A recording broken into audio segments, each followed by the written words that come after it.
pero wala kang reply.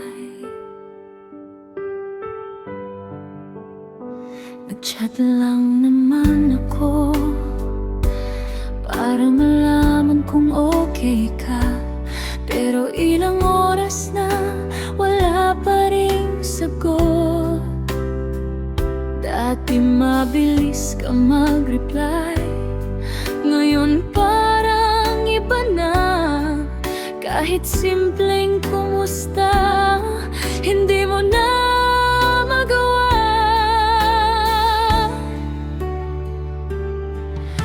Alam kong nabasa mo, kasi nakita ko yung maliit na salitang sin sa baba ng chat ko. Sin mo lang ako, pero di mo man lang sinagot. Parang wala na kong halaga sa mundo mo. Sin mo lang ako, ganito na lang ba ako sa'yo? Dati mahalaga,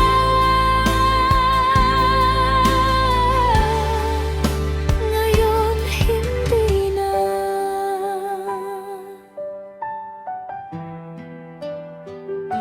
Nakikita kitang online, pero hindi mo ko pinapansin. Sa bawat minuto, mas lalo akong nasasaktan.